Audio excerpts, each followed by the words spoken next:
Fala pessoal, boa tarde a todos. Vamos chegando, vamos chegando. Sejam muito bem-vindos, sejam muito bem-vindas. Como é que vocês estão? Espero que estejam bem. Deixa eu ver se a gente está no ar aqui. Acredito que estejamos. Tudo certo? Estão conseguindo me ver? Estão conseguindo me ouvir? Produção, tudo certo? Som e imagem? Se tiver tudo certo, coloca aqui som e imagem ok, só para que eu saiba. Uma ótima tarde a todos. Bom, vamos lá. Primeiramente, é um grande prazer estar aqui falando para vocês. Já temos aí mais de 100 pessoas assistindo. Fico muito feliz de estar aqui nessa aula de hoje, em que nós falaremos sobre a reforma tributária. A reforma tributária é um tema que particularmente eu gosto bastante, bastante mesmo, porque fui auditor fiscal da Secretaria da Fazenda do Estado do Rio de Janeiro, fui auditor fiscal da Secretaria da Fazenda do Estado do Espírito Santo. Estou praticamente fora, né? Estou quase pedindo a exoneração do meu concurso, porque estou numa licença sem vencimento e, enfim, decidi me dedicar à área de educação. Nossa empresa cresceu muito, hoje temos praticamente 60 pessoas trabalhando, dezenas de milhares de alunos e, enfim. Mas eu tenho um carinho muito grande pelo setor fiscal. E nessa aula de hoje, a gente vai falar sobre a reforma tributária. E esse é um assunto que eu acredito que é um assunto de grande impacto para nós contadores aí neste ano de 2025. Eu acho que a reforma tributária é o assunto que você precisa entender, porque ela entra em vigor agora no começo de 2026, no período de teste do IBS da CBS, com a alíquota de 1%. 2027 nós já temos extinção do PiscoFins, já entra em vigor CBS. Então, quando as pessoas falam que ainda tem muito tempo para se preparar, na realidade, isso é um equívoco, tá? Porque está aí. E a gente vai começar hoje aqui um curso gratuito de reforma tributária, em que nós explicaremos aqui já diversos pontos da regulamentação da reforma tributária. Eu vou passar para vocês o projeto de lei que regulamenta.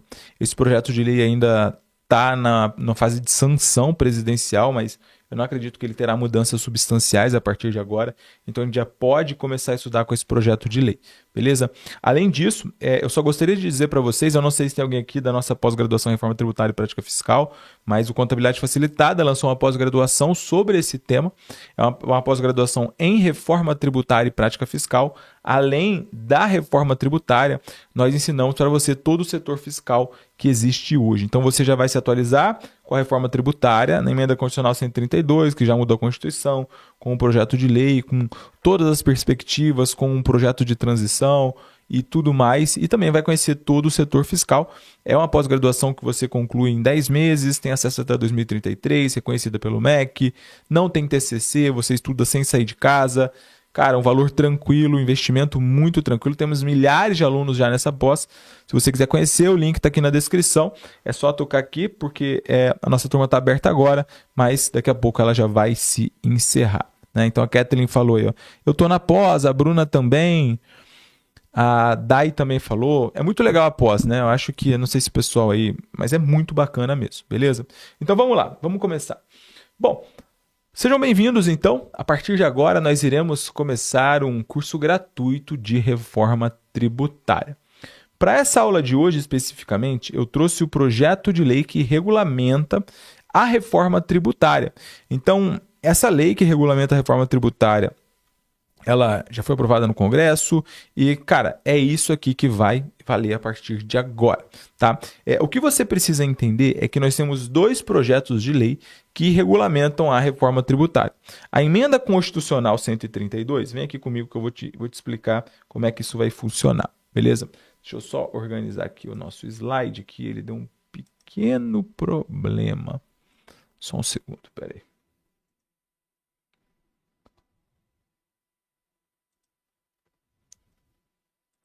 Só um segundinho, pessoal. Agora acho que vai, peraí.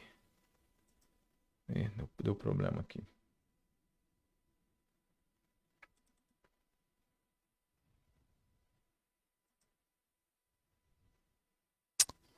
Caramba, deu problema aqui no meu slide. Só um segundo. Vou diminuir um pouco essa luz aqui, por favor. Tá muito forte. Obrigado, André. Peraí, agora sim. Eu que mandei o slide errado aqui pro pessoal. Erros que acontecem. Vou mandar o correto aqui, já vou baixar aqui, já faço tudo isso aqui ao vivo. E acabou. 13h56, 15h06. Beleza, só um segundinho, galera. Peço só um minutinho aqui da paciência que a gente já vai acertar aqui. Agora sim. Estúdio, aqui. Hoje aqui, curso gratuito Reforma Tributária. Não é esse.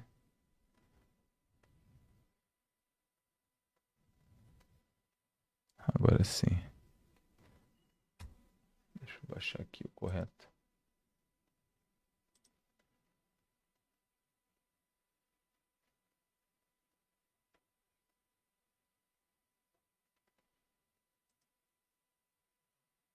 Espera aí que tá fazendo o upload aqui. Só um segundo, pessoal. Deixa eu só resolver isso aqui. Só um segundinho, já volto.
Pronto, galera, agora sim. Agora sim. Eu mandei o slide errado aqui, fiz uma confusão danada, mas agora tá tudo certo. Vambora. Então, vamos começar o nosso curso gratuito de reforma tributária e hoje a gente vai falar sobre o projeto de lei que regulamenta a reforma tributária, sobre como ficou a regulamentação, tá? Muita gente vem batendo aqui simplesmente na emenda constitucional 132, nas características gerais, mas o que eu vou fazer aqui com você a partir de agora em 2 dias de aula, é basicamente aprofundar na regulamentação, tá? Então, o que eu preciso que você saiba para começar é que a reforma tributária, basicamente, ela tem três legislações, tá? Ela basicamente tem 3 legislações. Vem aqui comigo, vamos para a tela, pega papel e caneta e bora anotar isso aqui que é muito importante. Então, a primeira coisa que você precisa entender é que a reforma tributária, ela foi implementada por qual emenda constitucional? A reforma tributária, ela mudou a Constituição Federal, isso aqui você precisa saber, tá? A reforma tributária, ela mudou a Constituição Federal através do quê? De uma emenda constitucional, que é a chamada emenda constitucional, o quê? Quem sabe? 132. Então, a emenda constitucional 132, a emenda à Constituição é o instrumento capaz de mudar a Constituição Federal. Ela chegou e falou o seguinte: olha, nós estamos mudando esses tributos aqui e a partir de agora entra isso aqui. Não poderia ser uma lei, tá? Não poderia ser simplesmente uma lei. Então, a emenda constitucional 132 chegou e mudou a Constituição Federal de 1988. E nessas mudanças, existe uma previsão de que nós precisávamos de leis complementares, tá? Por que lei complementar? Existem 2 tipos de lei, basicamente, né, que são muito utilizados aqui no Brasil. Lei complementar e lei ordinária. Não estou falando de medida provisória, lei delegada, nada. Isso aqui é tudo direito constitucional, mas não vem ao caso aqui. Então, a lei complementar, ela tem um processo de rito que é um pouco mais difícil de ser aprovado. Então, quando a Constituição ela precisa de um assunto mais delicado, ela chega e fala o seguinte: olha, é lei complementar, é lei complementar, é lei complementar. Tá? Aqui no caso, essa lei complementar, ela vinha para regulamentar a reforma tributária. Nós temos 2 leis complementares, basicamente, que foram instituídas em relação à reforma tributária. Você sabe quais são? Uma lei complementar que veio para regulamentar o IBS e CBS com as regras gerais, tá? E também o imposto seletivo, que são os 3 novos tributos que estão surgindo. Ela traz as regras gerais mesmo desses tributos. E a outra lei complementar é a lei complementar que fala do comitê gestor do IBS.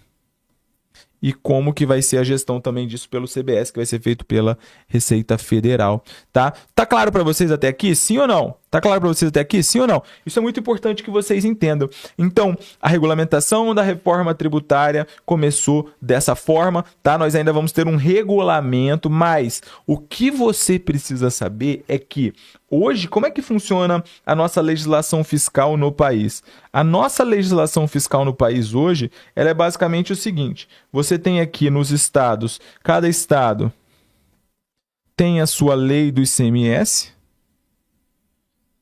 tem o seu regulamento do ICMS,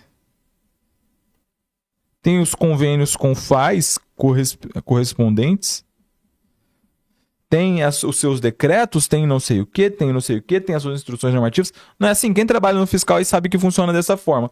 Cada município tem a legislação correspondente do ISS, a União tem legislação de PIS, tem legislação de COFINS. Isso aqui só nos tributos sobre consumo, né? Temos o regulamento do IPI, que é gigante. Então, isso aqui era só no âmbito do tributo sobre consumo. E aqui, cara, eu falo como alguém que trabalhou muito tempo no setor fiscal, como auditor fiscal, eu realmente acho, tá? Aqui eu vou dar uma opinião como professor, como alguém que trabalha no setor fiscal, tá? Eu realmente acho que uma das vantagens da reforma tributária, tá? Vejam que a reforma tributária o tempo todo está falando, olha, a reforma tributária, o ministro da Fazenda fala, ela é neutra do ponto de vista tributário, né? Então você fala assim, pô, mas se ela é neutra do ponto de vista tributário, por que ela vai acontecer? Assim, como empresário hoje, como empreendedor, como empresário, como alguém que prega 60 pessoas, que vende para milhares de pessoas, eu preferiria sempre uma carga tributária menor. Por quê? Porque eu poderia empregar mais gente, não sei o quê. Mas tudo bem, é o que tem. Mas na minha concepção, a grande vantagem da reforma tributária está em você falar o seguinte, olha, a partir de agora, a gente não pega mais isso aqui, ó.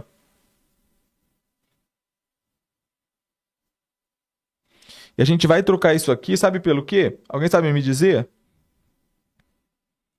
Por uma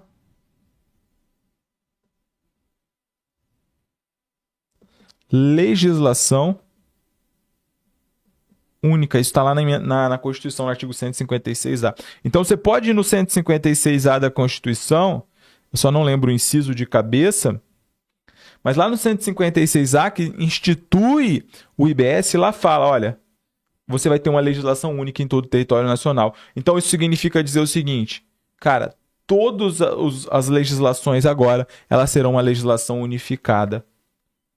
E você vai ter isso aqui, que é o projeto de lei que foi aprovado.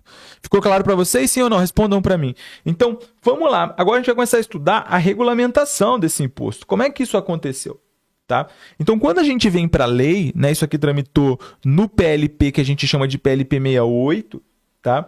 Então, quando a gente vem para a lei que regulamenta a reforma tributária, a primeira coisa que ela diz é o seguinte, que ficam instituídos o Imposto sobre Bens e Serviços de competência compartilhada entre Estados, Municípios e DF, do 156A, e a Contribuição sobre Bens e Serviços de competência da União. Então, isso aqui vocês já estão cansados de saber, né? Que o IBS, ele é de competência dos estados, municípios e do distrito. E a contribuição sobre bens e serviços, a CBS, é de competência da União, tá? Então, hoje, a regra é que estados tributam mercadorias, municípios tributam serviços. Agora, vai acontecer um imposto sobre bens e serviços, cuja competência vai ser compartilhada, tá? Então, esse aqui é o primeiro ponto que vocês precisam saber. Ah, beleza. Aqui, as pessoas me vão perguntar: ah, Gabriel, mas isso aqui vai ficar melhor? Essa questão da legislação única? Olha, cara, na minha opinião, o que você acha? Você acha melhor ter 6.000 legislações diferentes no país? Ou você prefere ter uma legislação? Então, assim, me parece que é melhor uma. Né? Me parece que é melhor uma. Vai ser muito menos complexo para quem trabalha no setor fiscal. Beleza? De fato, mas isso aqui é Brasil. Nunca duvide da capacidade dos nossos políticos. Sejam eles de esquerdas ou sejam eles de direitas. Então, cara, nunca duvide da capacidade dos nossos políticos de fazerem as coisas cada vez mais difíceis para a nossa vida. Tá? Então, esses são os impostos que foram instituídos. Aqui eu nem vou desenhar nada para que a gente não perca tempo. E vamos para o nosso próximo slide. O nosso próximo slide ele fala o seguinte, que tanto o IBS como o CBS são informados pelo princípio da neutralidade, segundo o qual esses tributos devem evitar distorcer as decisões de consumo e de organização da atividade econômica, ressalvadas as exceções previstas na Constituição Federal e nessa lei complementar. Então aqui nós temos um princípio muito importante da reforma tributária, que é o princípio da neutralidade tributária. Então, a neutralidade tributária, ela significa dizer, como o próprio artigo aqui que eu estou lendo para vocês cita, que uma empresa não vai sair, por exemplo, do estado de Minas Gerais para instalar uma fábrica lá no Ceará apenas para usufruir de benefícios fiscais específicos. Então, vejam que os tributos, eles não vão distorcer as decisões de organização da atividade econômica. Aqui eu posso dar um exemplo claro para vocês. Por exemplo, estado do Rio de Janeiro, lá onde eu trabalhava, cara, a gente fazia muita auditoria. Às vezes eu trabalhava em auditoria de grandes contribuintes e eu lembro que lá tinha benefícios fiscais para o setor de joia, cara. Então, tipo assim, pensa comigo, você que está aqui me assistindo, você acha que faz sentido dar um benefício fiscal para um setor de joalheria? Joalheria é um setor de alta margem, não é um setor de grande empregabilidade. Você vai numa loja de joia, tem, cara, meia dúzia ali, às vezes, de colaborador, quando tem. Né? Não é um setor intensivo em capital, não é um setor que você tem que atrair grandes investimentos. Então eu ficava pensando, cara, será que faz sentido realmente dar incentivo fiscal para um setor de joalheria?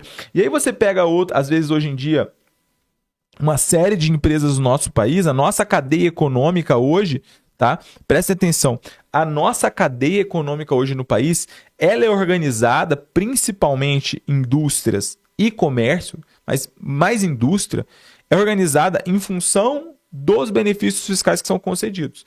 Então, por exemplo, no Rio de Janeiro, tem muitas empresas, muitas indústrias que vão instalar suas fábricas, às vezes na Baixada Fluminense. Por quê? Baixada Fluminense tem muitos incentivos ali para confecções, para não sei o quê, para tá. Não sei se tem alguém do Rio de Janeiro nos assistindo, mas as pessoas sabem que funciona dessa forma. Você vai lá para a região de, acho que é Friburgo, aí tem confecções de peças, roupas íntimas na cueca, calcinha, sutiã, essas coisas, camisola. Aí, no Brasil, por exemplo, lá, você pega lá, às vezes, uma empresa, ela foi lá por exemplo, M. Dias Branco. M. Dias Branco acho que se eu não me engano, é lá no Ceará, mas eu não sei se eles estão no Ceará porque eles já são originalmente de lá ou se organizaram. Grendene. Tem um monte de empresa que, às vezes, no país, ela se organiza. Por quê? Porque, cara, o benefício fiscal que essa empresa obtém às vezes aumenta demais a margem de lucro da empresa. Comércio e indústria no país tem uma margem de lucro muito reduzida, 3%, 4%, 2%. Então, às vezes, você ganha um benefício fiscal que praticamente te livra da carga tributária.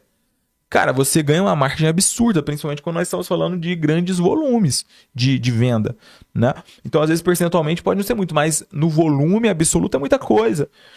Então, o princípio da neutralidade, ele meio que muda isso. Por quê? Porque ele fala o seguinte, principalmente, olha, agora a tributação na reforma tributária não é mais na origem.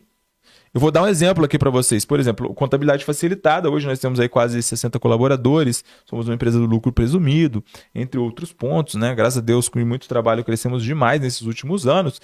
E a gente morava lá no Rio de Janeiro. Eu morava no Rio de Janeiro com a minha esposa, num apartamento lindo, de frente para a praia, na Barra da Tijuca, num dos melhores condomínios que tinha lá. Cara, tinha uma vida muito boa. Só que chegou um certo momento que a gente falou, cara, será que o Rio de Janeiro é o local ideal para a gente, para nossa empresa crescer? Será que a melhor carga tributária, mais otimizada é aqui? E a gente viu que não.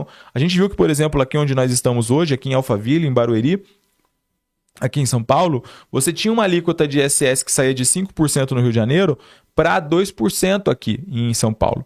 E às vezes, quando você está falando de uma empresa que já está faturando um pouco mais, 3% faz muita diferença. Então, vamos supor, hipoteticamente, a empresa fatura 1 milhão por mês, em vez dela pagar 50 mil de ISS, ela vai pagar 20 mil reais, sobra 30 mil. 30 mil você contrata muita gente, você paga aluguel, você faz uma série de coisas. Então, você consegue entender? E aí, só que por que isso é vantajoso para Barueri? Por que isso é vantajoso aqui para a região de Santana de Parnaíba, Barueri, entre outras aqui em São Paulo? Porque a tributação atual no país ela é uma tributação baseada na origem. Então, o imposto hoje no país ele é devido para o local de origem do serviço, de origem da venda da mercadoria, assim por diante. Então, por isso que grande parte das nossas fábricas, de não sei o quê, qual é o estado mais seguro do país? São Paulo. Então, nossas fábricas, nossas indústrias, não sei o quê, tá tudo em São Paulo. Já parou para perceber? Só que com a reforma tributária isso muda. Isso muda por quê? Porque hoje, presta atenção comigo. Presta atenção comigo. Tá ficando claro isso para vocês? Estão conseguindo entender? Responda para mim. Então, hoje, como é que funciona? A tributação ela é basicamente na origem. Então, faz sentido para as empresas estarem grande parte em São Paulo, tá? Faz. Por quê? Porque, cara, também elas estão aqui, tem o melhor centro logístico, não sei que, região sudeste de modo geral. Só que com a reforma tributária,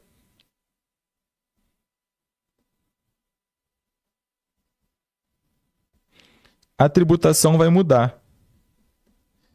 E vai ser no destino. Então, olha só o quanto isso é profundo. Então, não importa mais onde a empresa está, mas sim onde o contribuinte está, onde o destinatário está. Então, o tributo agora ele é devido para o destino. Isso aqui devido ao princípio que nós chamamos de princípio da neutralidade, que está aqui no artigo 2º da regulamentação da reforma. Então, isso é o princípio da neutralidade. Tá? Então, vejam que agora, como essas empresas, vamos supor que a empresa está aqui no Ceará,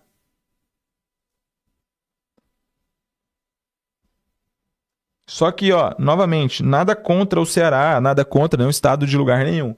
Mas vamos supor que o Ceará eu não conheço, tá? Então, eu não estou falando aqui mal de ninguém, que fique claro. Então, vamos supor que o Ceará, hipoteticamente, ele não tem a melhor infraestrutura, ele não tem a melhor cadeia logística, ele não tem não sei o quê. Ou pode ser que ele tenha mais ali para a região Nordeste, para distribuir os produtos ali. Mas vamos supor que ele não tem. Vai fazer sentido para essa indústria, uma vez que ela não vai mais ter esse benefício fiscal, vai fazer sentido para ela continuar no Ceará, sendo que grande parte, 90% dos clientes dela estão na região sudeste, hipoteticamente, novamente? É porque hoje você não pode falar nada, que tudo é cancelamento, tá? Isso aqui é só um exemplo. Vai fazer sentido? Não. Então, o que os países agora, o que os estados agora, qual que é a ideia da reforma tributária? A ideia é que os estados, e essa ideia ela é válida, só não sei como vai funcionar na prática, que os estados se tornem atrativos sem depender de incentivo fiscal. Tá? Então, por exemplo, uma região que fez isso muito bem aqui no nosso país, eu não sei se vocês conhecem, é uma região que se chama Extrema,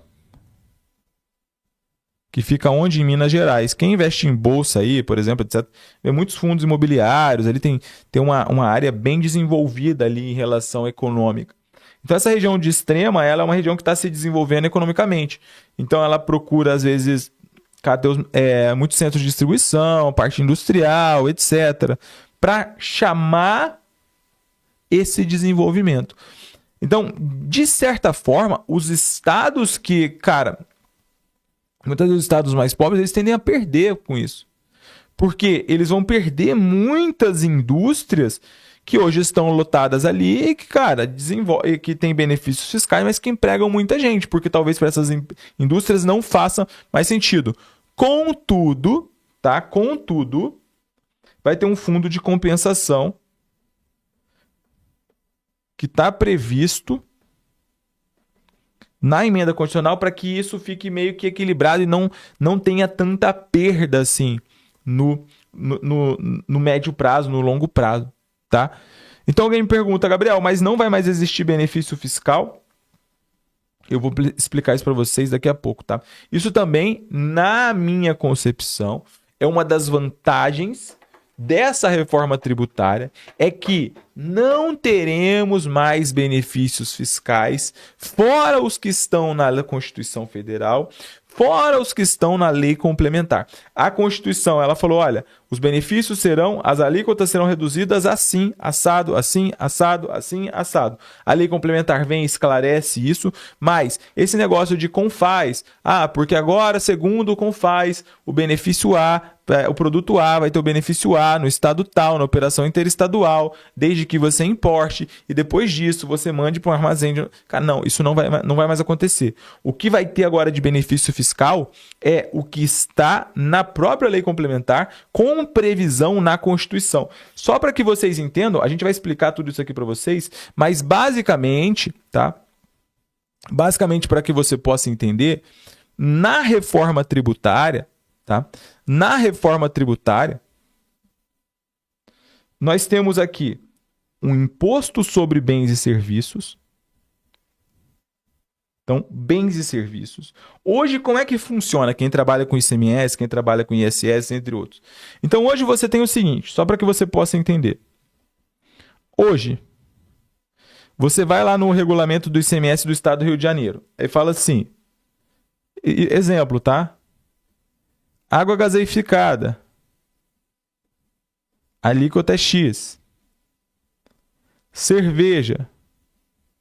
Alíquota Y tá na ST. Chopp. Alíquota é Z e tá no diferimento. Cara, é só um exemplo, tá? Só um exemplo. Aí você vem aqui. Agora é cerveja. Cara, é assim. Quem trabalha no fiscal é ou não é assim? Então, cada produto tem a sua própria loucura, né? Agora, você imagina isso para todos os estados, para todos os municípios. Agora, com o IBS e CBS, não vai mais ser dessa forma. Agora, como é que vai funcionar? Você tem uma alíquota padrão.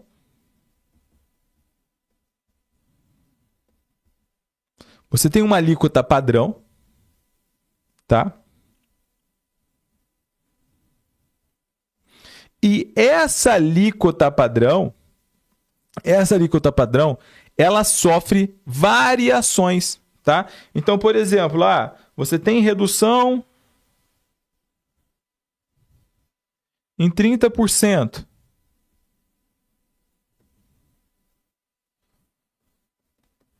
Como, por exemplo, para contadores. Contadores têm redução em 30%. Você tem redução em 60%.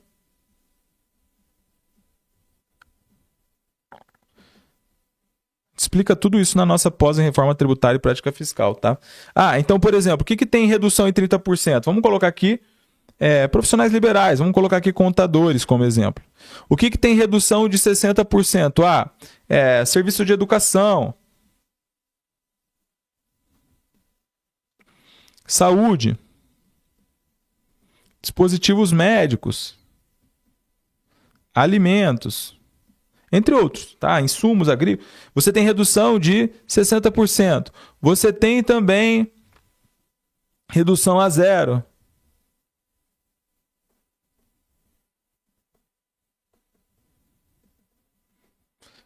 Quando que você tem redução a zero? Também alguns dispositivos médicos, acessibilidade para pessoas com deficiência, alguns medicamentos.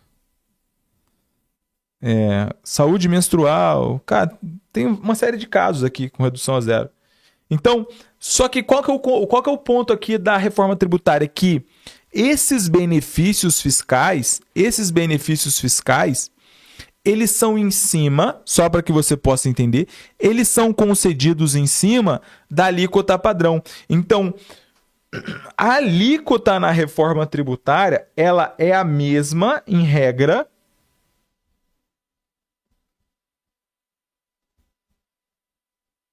para todos os bens e serviços. Agora eu te faço uma pergunta. Você acha isso melhor ou pior do que estava? Eu não vou falar aqui de total da carga tributária, que a empresa de serviço, na minha concepção, parece que vai se ferrar. Né? A empresa de serviço, na minha concepção, parece que vai se ferrar. Porque hoje você está pagando 5% de ISS, bem que tem PIS, COFINS, tal, mas você vai para 20 e tantos por cento. Mas, em termos de facilidade de entender o que está acontecendo, cara, na boa, me parece melhor, né? Me parece melhor, tá bom? Me parece melhor. Só que, novamente, né? Quando a gente está falando de carga tributária, empresa de serviço, me parece que vai se dar mal na reforma tributária de modo geral. Beleza? Então, só para fazer esse esclarecimento, tá? Nós temos aqui o princípio da neutralidade, nós temos como que funcionava a questão da alíquota, como é que vai funcionar, tá? E aqui eu tenho alguns conceitos que são importantes, beleza? Primeiro conceito está aqui no artigo 3º da Lei Complementar, que fala que bem, o que é bem? Bem é qualquer bem material e material, inclusive direito, tá? Então, o IBS e CBS, você precisa saber que eles incidem sobre bens e serviços. E o que é o bem e serviço? É qualquer bem material, como por exemplo um refrigerante, e bem imaterial é, por exemplo, um software de edição de vídeo que você está licenciando, um direito autoral, direito de franquia, entre outros, tá bom? Então esse é o conceito de bem. Aqui a própria regulamentação da reforma tributária, ela chega e fala que serviço é tudo aquilo que não for bem. Então a regulamentação da reforma tributária chega e traz uma definição de serviço, tá? Por exclusão. O que não for bem, para efeitos da legislação do IBS e CBS, é considerado um serviço, para que vocês possam entender, beleza? Então esse é o conceito de bem. O que é o adquirente? Aqui é importante que você saiba o seguinte, que existe uma diferença na reforma tributária entre adquirente e destinatário. Então, o que é o adquirente? Adquirente é quem tem que pagar a contraprestação pelo fornecimento do bem ou serviço. É quem está obrigado a pagar. Tá? Então, esse é o adquirente. E o destinatário é para quem o bem foi fornecido, que pode ser o próprio adquirente ou não. Então, eu, Gabriel, estou em São Paulo. Então, aqui, ó, vamos supor. Presta atenção. Eu, Gabriel, estou em São Paulo e comprei no Mercado Livre que estava... Não, vamos supor que eu comprei na Amazon. Vamos supor que a Amazon tem uma sede no Paraná. Um presente para minha mãe, Sandra, que está em Mato Grosso do Sul. Nesse caso, eu, Gabriel, sou o quê? Eu, Gabriel, sou o adquirente. Mas a minha mãe, Sandra, é o quê? Destinatário. Consegue entender que existe uma diferença? Então, existe essa diferença. Por quê? Isso aqui é importante para você entender para onde IBS e CBS vai ser devido, tá? Então, adquirente é quem paga, destinatário é a quem o bem ou serviço ele se destina, beleza? Então, isso aqui você precisa conhecer. Além disso, quando a gente está falando de IBS e CBS, é importante que você saiba que o IBS e CBS eles vão incidir sobre operações onerosas, tá? O que é operação onerosa? É aquele serviço que você contratou, é aquela mercadoria que você comprou. Isso é uma operação onerosa. E também pode incidir com uma operação não onerosa, nos casos previstos na lei complementar, que eu vou mostrar aqui para vocês daqui a pouquinho. Tá? Então, quais são os casos de incidência do IBS e CBS? Quais são os casos de incidência? Quando que incide IBS e CBS? Então, ó, as operações de que trata o inciso 1, compreendem o fornecimento de bens ou de serviços e podem decorrer de qualquer ato ou negócio jurídico, tais como... Então, peraí, só um segundo. Produção, quem tiver aí pra gente, por favor, pede pra trazer uma água com gás aqui pra mim, por favor, que minha garganta tá seca pra caramba. Obrigado. Se alguém puder mandar lá pra nossa equipe, que eu esqueci de pegar água, tá? Então, aqui, ó. As operações de que trata o inciso 1 compreendem o fornecimento de bens ou serviços e podem decorrer de qualquer ato ou negócio jurídico, tais como alienação, compra, venda, troca, permuta, dação em pagamento, locação, licenciamento, concessão, cessão, empréstimo, doação onerosa, instituição de direitos reais, arrendamento, prestação de serviço. Então, esse parágrafo ele traz uma relação não exaustiva. O que é não exaustiva? Não se limita a isso. Por que eu sei disso? Porque isso aqui fala tais como. Então, quando você fala no direito que é não exaustivo... Obrigado. Valeu, obrigado. Quando fala que é não exaustivo,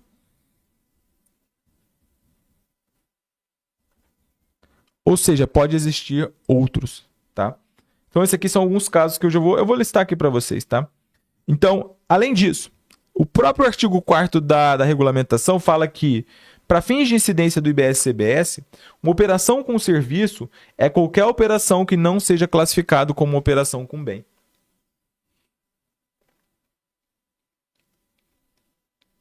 Então, veja só. Esse detalhe, ele é muito relevante, tá? Que é o que eu falei para vocês.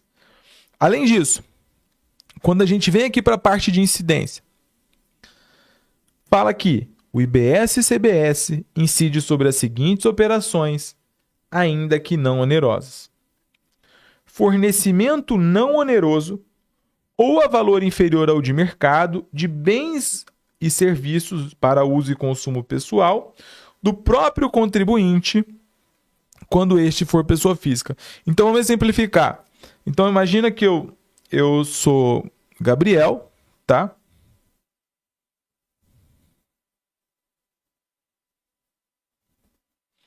Eu sou contribuinte do imposto e sou pessoa física. E eu vendo computadores.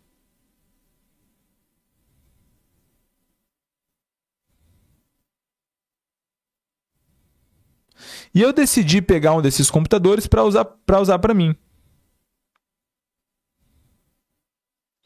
Nesse caso, tá? Vai ter incidência do IBS-CBS. Então, eu estou pegando um computador que era da minha revenda para uso pessoal. Vai incidir IBS-CBS. O que mais? Das pessoas físicas que sejam sócios, administradores, dos empregados, Então, vamos supor que eu sou sócio do supermercado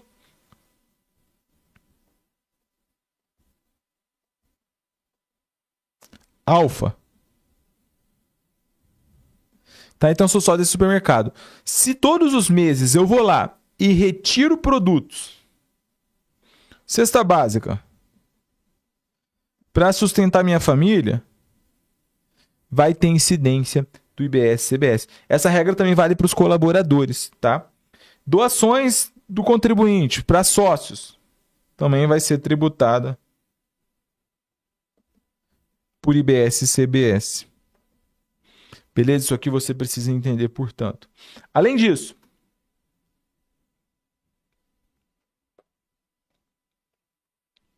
o IBS-CBS também incide sobre as seguintes operações, ainda que não onerosas. Então, presta atenção.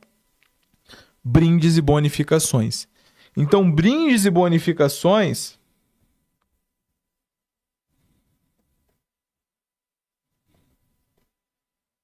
estão sujeitos ao IBS e CBS, tá? Isso aqui é importante que você saiba. Agora, beleza. Então, a gente viu que incide sobre bens e serviços, venda, arrendamento, Agora, quais são os casos, vem comigo, quais são os casos em que nós não temos incidência do IBS e CBS? Então, vamos anotar aqui para vocês caso a caso. não incidência.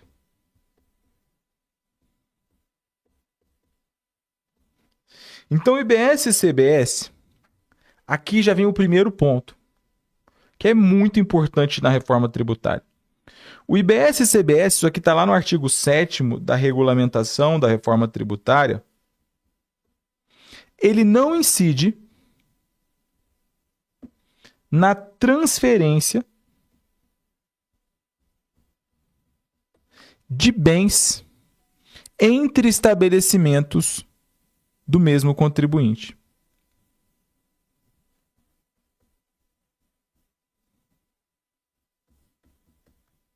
Isso aqui é um ponto que, cara, ficou muitos anos aí numa briga, incide, não incide, como é que faz, como é que vai funcionar, cobra, não, cobra sim, cobra não, vai para o Supremo, vem para cá, muda a legislação. Mas aqui, na regulamentação do IBS-CBS é muito claro, falando que na transferência entre estabelecimentos pertencentes ao mesmo contribuinte, não incide IBS e CBS, só que você tem a obrigatoriedade de emissão de nota fiscal. Beleza? Então o Supremo Federal já tinha fixado esse entendimento e agora a nova legislação é clara ao estatuir que a transferência de bens entre estabelecimentos está fora da incidência do IBS e CBS. Tá? O que mais que não tem incidência? A transferência ou transmissão de participação societária.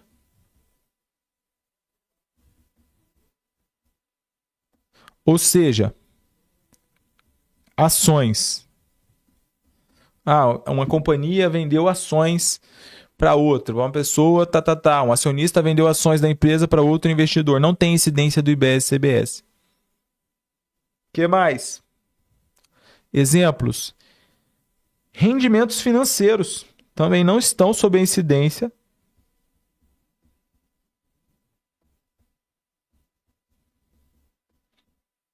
do IBS-CBS. Tá? Então, rendimentos de aplicações financeiras não estão sujeitos à incidência do IBS-CBS, nem operações financeiras, como, por exemplo, bolsas de valores,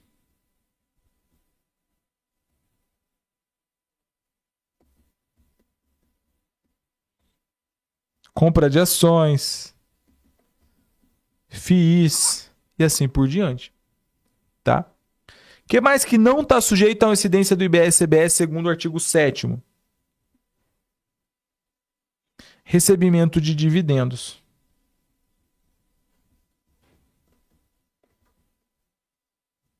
Tá? Recebimento de dividendo também não está sujeito a IBS-CBS. Então isso aqui é importante que você saiba. Nesses casos, a própria legislação chega e fala, olha, aqui não vai ter incidência do imposto. Tudo claro para vocês?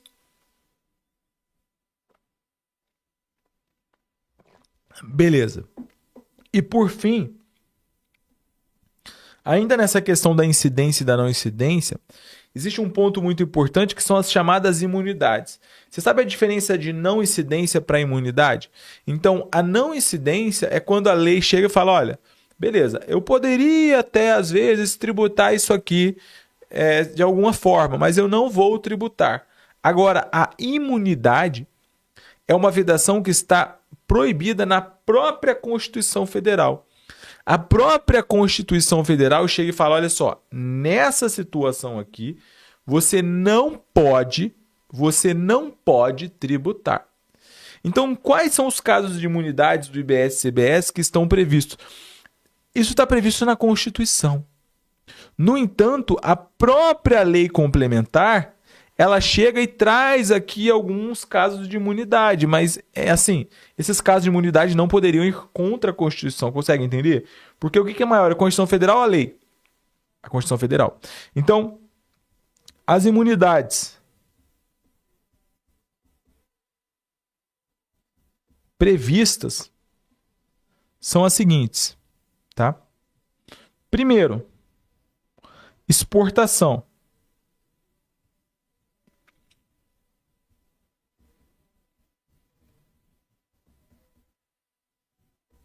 Exportação tem imunidade. Aqui, cabe anotar que quando você exporta, a regra no direito tributário é o seguinte: você tem alguns tributos que são formados por débito e crédito, você compra com crédito, vende a débito, você compensa, etc. e tal. Isso todo mundo sabe, certo? Quando você vai vender algo, você está vendendo algo, só que você não vai pagar imposto na saída, geralmente você não pode aproveitar o crédito da compra. Consegue entender? Porque senão seria muito fácil. Eu seria uma máquina de ficar gerando crédito e vou, cara, começar a vender, distribuir, fazer ilegalidades com isso e qualquer coisa. Porque eu estou comprando um monte de coisa com crédito e não vendo nada com débito, então vou ter um dinheiro aí que eu estou tendo uma fábrica de dinheiro, de certa forma, concorda? Então, em regra, quando você vende sem pagar imposto, você tem que estornar o crédito. Tá? Você tem que anular, tem uma série de formas ali de você fazer. Só que no caso da exportação, a lei complementar fala que esse crédito aqui, ele pode ser mantido.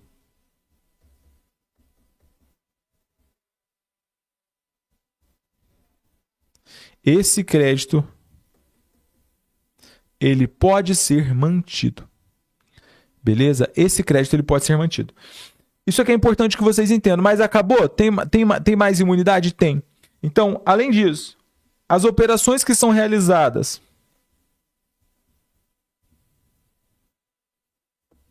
pela União, pelos estados e DF, pelos municípios,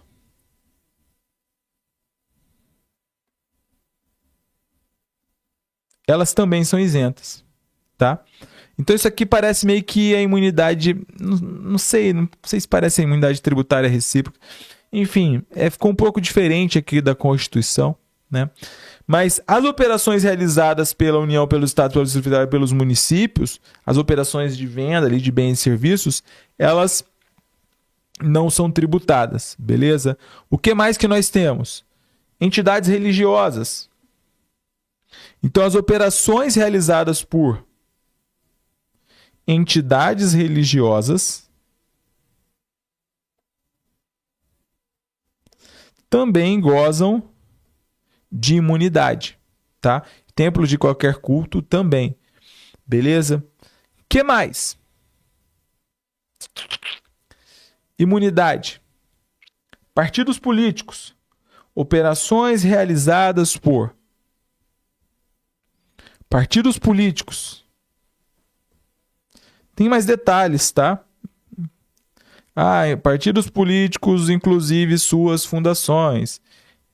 Entidades sindicais de trabalhadores. Tem caso que é só quando é atividade fim. Mas aqui a gente não vai entrar nesses detalhes, tá? Instituições de educação sem fins lucrativos.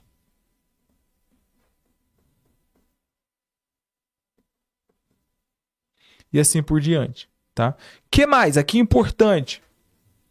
Operações com livros, jornais, periódicos,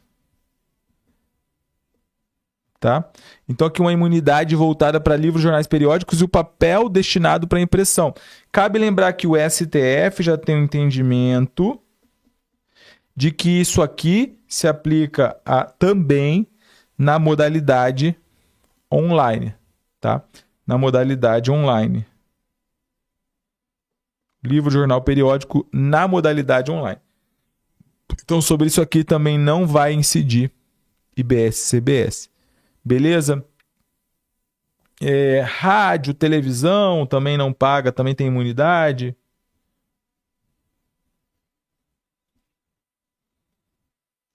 Rádio, TV, né? Desde que, né, seja de recepção livre e gratuita.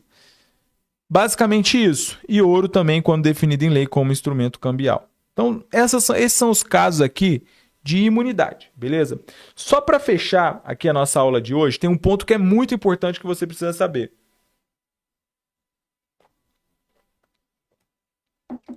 que é o momento de ocorrência do fato gerador, tá? Então, Gabriel, quando que acontece o fato gerador do IBS, do CBS? Artigo 10 da Lei Complementar diz o seguinte: considera-se ocorrido o fato gerador do IBS-CBS no momento, inciso 1, do fornecimento ou do pagamento, o que ocorrer primeiro nas operações com bens e serviços. Então, aqui o que você precisa saber é que o fato gerador, ele acontece no fornecimento do bem ou serviço ou no pagamento desse bem ou serviço. Veja que é um ou outro. A lei fala o seguinte: olha, você vai me pagar esse imposto ou quando você prestou esse serviço, ou quando você recebeu esse serviço. O que acontecer primeiro? Consegue entender isso? Então vamos supor aqui que uma empresa Eletrotec, ela vende equipamentos para um cliente. O pagamento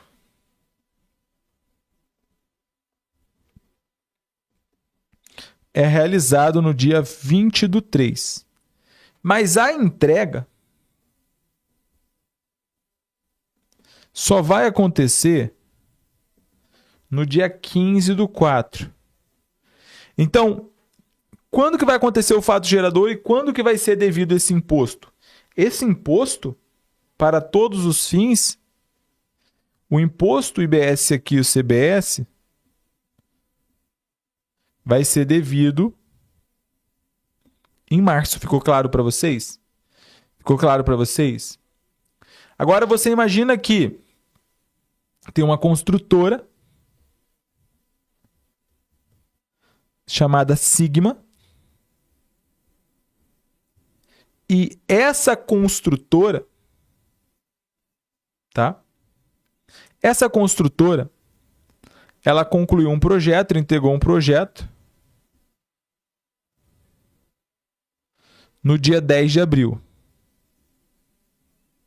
Só que o pagamento foi realizado no dia 15 de maio. Quando que vai ser devido o imposto? O imposto aqui, ele é devido em abril, tá? Porque o serviço, ele precedeu o pagamento, ele aconteceu antes.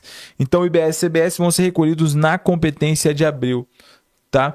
Então, cara, basicamente é fornecimento do bem ou serviço ou pagamento, o que acontecer primeiro, tá?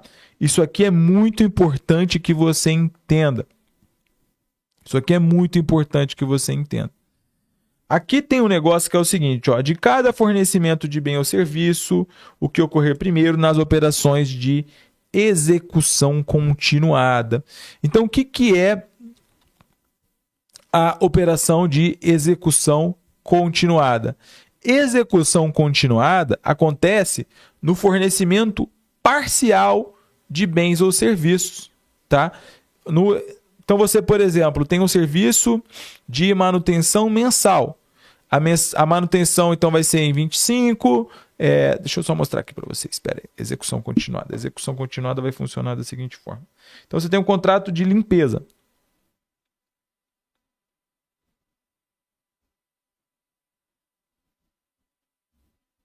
Tá? E aí, esse contrato de limpeza é mensal. Isso é um contrato de execução continuada.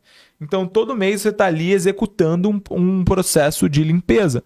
Então, vamos supor, a manutenção, você conclui ali no dia 31/1, só que o pagamento é no dia 10/2. Tá? Então, o que vai acontecer? O fato gerador vai ser janeiro, quando o serviço foi prestado. Isso aqui é muito importante também que você entenda, tá? Então, Ponto. Vale frisar, o fato gerador de IBS-CBS, ele acontece no momento do fornecimento do bem ou serviço ou do pagamento, o que acontecer primeiro. E agora sim, para fechar, o local da operação é muito importante que você entenda que... Por que é importante saber o local da operação quando nós estamos falando de tributo? Porque o local da operação, ele define para onde o imposto é o quê? Devido. Então, o local da operação, quando nós estamos falando de bem imóvel, ele é o local da entrega ou da disponibilização do bem ao destinatário. Então, lembre que a destinação, ela é o que importa para fins de reforma tributária. É para onde vai. Lembre-se que temos, já falei para vocês aqui também, nós temos uma diferença entre adquirente e destinatário. E aqui, quando nós estamos falando de um bem imóvel material, uma água, um copo, não sei o que, blá blá blá, produto de limpeza. O que importa é onde foi entregue pro destinatário, onde está o destinatário, não adquirente. Tá? Então, bem imóvel, mercadoria, o local para onde o imposto é devido é o local da entrega onde o bem foi disponibilizado ao destinatário, tá? Se for um bem imóvel, então, quando nós estamos falando de um bem imóvel ou um bem imóvel imaterial, é onde o imóvel está situado. Então, vamos supor que você tem uma empresa que presta serviço de manutenção em um prédio em Minas Gerais. Tá? Nesse caso, como o prédio está em Minas Gerais, mesmo que a sede da empresa seja em Brasília, é onde está o bem imóvel. Consegue entender? Sim ou não? É onde está o bem imóvel. O que mais? Serviço prestado fisicamente sobre a pessoa física. O que é o serviço prestado fisicamente sobre a pessoa física? Imagina, por exemplo, uma clínica de fisioterapia. Ela presta serviço para um cliente que vai até a unidade dela. Então, beleza, esse imposto, se ela é em São Paulo, vai ser devido para São Paulo. Perdão, pessoal. Beleza? Uma academia oferece aula presencial de ginástica. É um serviço prestado fisicamente sobre a pessoa física. Então, vai ser no local onde está situada essa academia.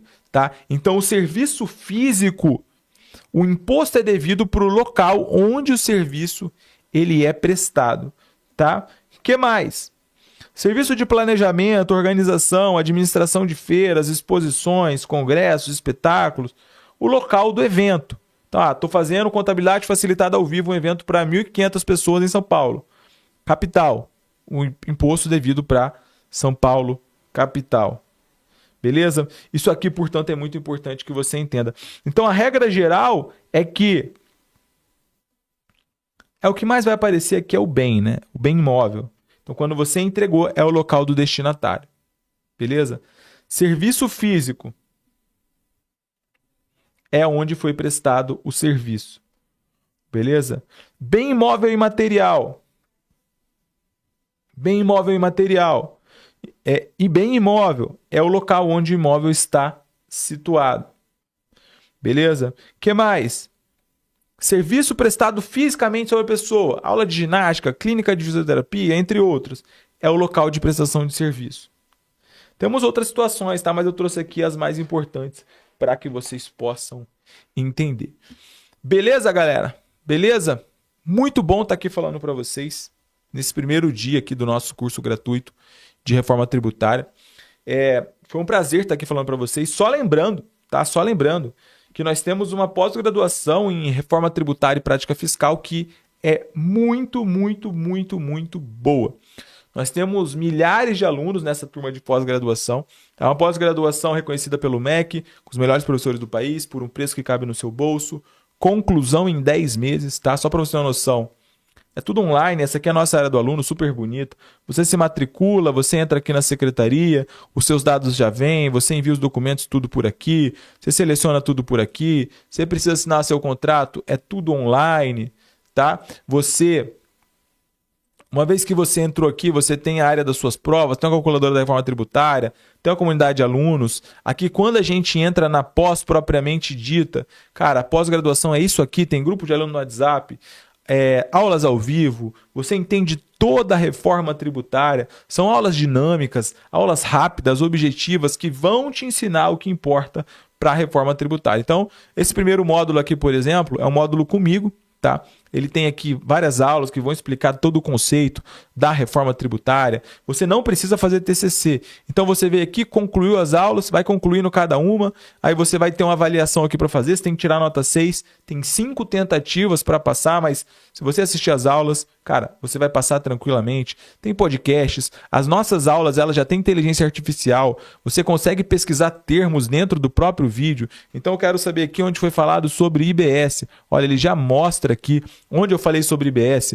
Esse vídeo ele tem 17 minutos, mas eu tô com pressa, não vou conseguir assistir tudo. Ativa isso aqui, ele pega as principais partes do vídeo. Cara, quero fazer um resumo, um mapa mental, a nossa inteligência artificial já faz tudo. Tem grupo no WhatsApp entre alunos, tem aulas ao vivo, tem comunidade de alunos. Você estuda não só a reforma tributária, mas como todo o sistema tributário, com ênfase já no que está mudando. Você estuda todos os regimes de tributação, Simples Nacional, lucro presumido, lucro real e muito mais, beleza? É muito incrível o que nós estamos fazendo aqui nessa pós-graduação em Reforma Tributária e Prática Fiscal. Tem a parte aqui de fundamentos, conceitos da reforma tributária, Constituição Federal, contabilidade tributária, Simples Nacional, lucro presumido, lucro real, período de transição, os impactos da reforma tributária na gestão fiscal, tributos federais, tributos municipais e estaduais, rotinas do departamento fiscal, planejamento tributário, recuperação de créditos tributários. Então, Gabriel, quero aprender a atender clientes do Simples Nacional. Olha só, a professora Patrícia Alves, que é sensacional. Ela vem aqui, fala o que é simples, os conceitos, o que é ME, o que é EPP, tributos, anexos, o quem pode, quem não pode no Simples, quais são as exclusões, adesão, fiscalização, quais são as obrigações acessórias, DCTF-Web, FD, DFIS, anexos, alíquotas, cálculos, como é que você calcula, alíquota nominal, efetiva, ICMS-ST. Cara, é muita coisa, é muito legal. É muito legal. Nós temos milhares de alunos, milhares mesmo. O novo sistema tributário nacional já está aí, vai valer a partir de 2026. E, cara, a nossa pós-graduação ela vai te ajudar a se preparar. Em 10 meses, você, concluindo, você estará apto a obter um diploma reconhecido pelo MEC do Contabilidade Facilitada em parceria com a Faculdade Focus. É muito bacana mesmo, tá? Então, muito obrigado pela presença na aula de hoje. Espero que vocês tenham gostado. E amanhã a gente vai ter mais uma aula aqui para vocês. Beleza? Se você tiver interesse em participar da nossa pós-graduação em Reforma Tributária e Prática Fiscal, tem um link aqui na descrição desse vídeo, tá? A gente está com uma oferta especial nesse mês de janeiro. Você se matricula e ainda vai ganhar 6 meses de bônus de acesso à Escola Contábil, que é o nosso preparatório para o exame de suficiência, para a prática contábil e tudo mais, tá? Nossa próxima turma da pós em Reforma Tributária e Prática Fiscal vai subir o valor, porque tudo no Brasil está subindo, todas as nossas ferramentas são em dólar, nossa equipe é gigante, temos 500 mil professores, estamos fazendo de tudo para você ser bem qualificado, então a gente vai precisar fazer um reajuste para a nossa próxima turma. Essa é a última turma com desconto ainda, tá? A gente está com um desconto de R$240 na nossa pós-graduação. É só clicar aqui, se tiver alguma dúvida pode falar também com o nosso time. Amanhã a gente continua aqui a nossa aula. E aí, galera, curtiram? Curtiram, sim ou não?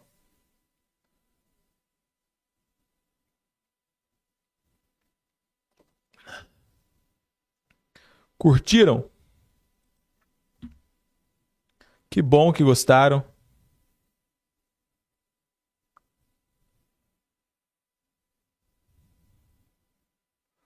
Boa. Não tem TCC, tá? O Vitor perguntou aqui, não tem CC. Bom demais. Show de bola. Então é isso, amanhã 15 horas a gente vai fazer a segunda parte aqui da nossa live. Obrigado pela presença e até a próxima. Tamo junto.